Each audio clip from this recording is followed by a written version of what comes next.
thank you again for this opportunity. Failure to mature is a problem that is universal. We've heard varied number during the course of today and yesterday of about a 20 to 50% primary fistula failure in India, and the same has been reported in studies across the world. It's very clear to everybody present here that the best dialysis access is AV fistula, but provided they work. And if we have 3 out of 4 fistula that are failing, then I think we're doing a disservice in sending our patients to that same procedure when we know that the chances of success are only going to be 25%. So why is this problem there? And we've put in so much effort to try and find a solution, and we still don't have the ideal access.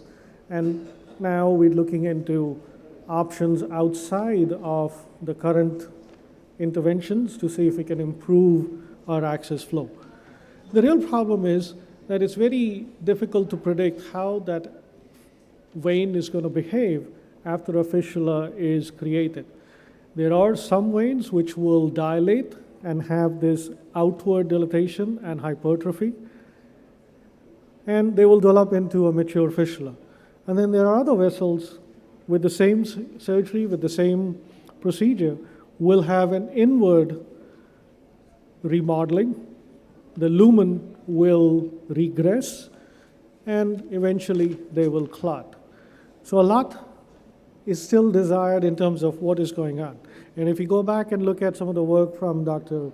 Chaudhary and Dr. Timmy Lee from Alabama and other centers, they had really tried to figure out the histology which has pointed to the new intimal hyperplasia being prevalent even before the fistula is created in the face of chronic kidney disease. So there's some amount of smooth muscle. So if you stain the vessel for desmin or smooth muscle actin, you can see the staining in a normal vein compared to a vein from a CKD patient at the time of AV fistula creation really puts your patient at a disadvantage to have a functioning fistula. And the neointimal hyperplasia at the juxta-anastomotic stenosis, at the site of frequent cannulations, or at the site of swing site where there is turbulent flow in an AV fistula, has remained the cause for majority of the fistula that fail after they've been used. So the KDOQI update in 2018 is still not published, but one of the key message that they're trying to put out now is that instead of putting an AV fistula for all, we really need to try and find the right access with the right vessel in the right patient.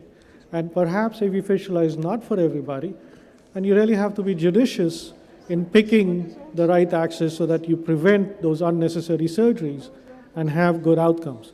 So just for example, in patients, who should always get a preoperative venogram before a fistula is created? When your risk of central vein stenosis is really high, you've had a PICC line, you've had a prior tunnel dialysis catheter, which unfortunately is the case for every ESRD patient in India, then I think a venogram should always be done before the fistula is created.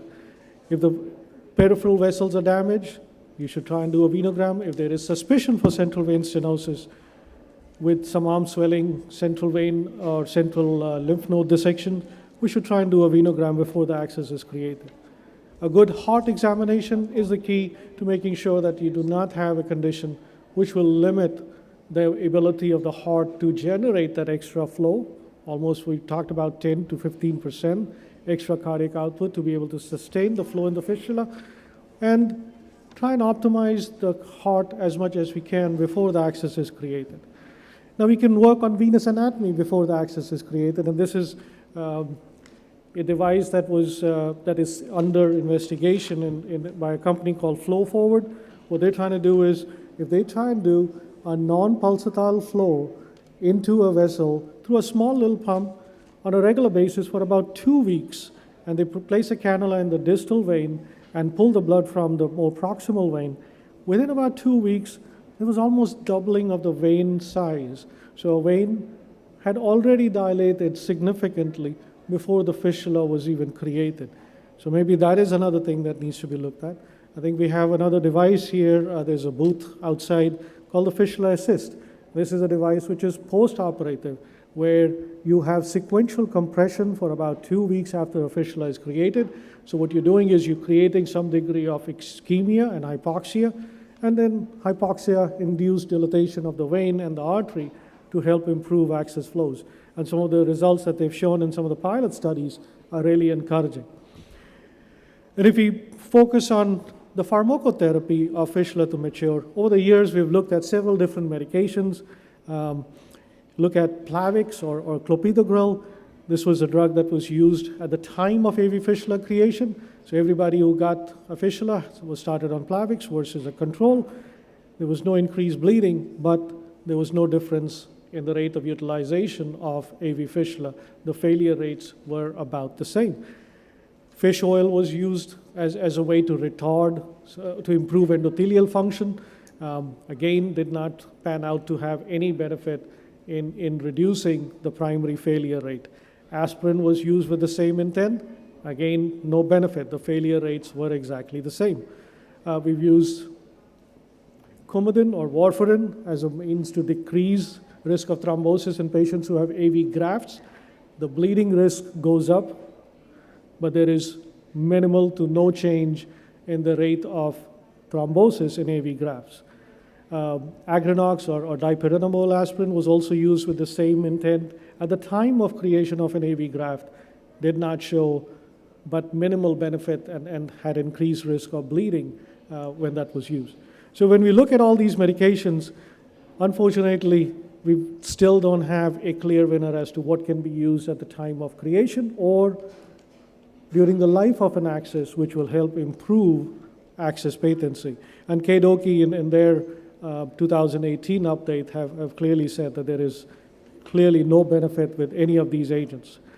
There are some non-pharmaceutical agents that can be used at the time of AV fistula creation, mainly because we've said that at the time of access surgery, there is perhaps some injury at the point where the vein is mobilized, where the artery is cut.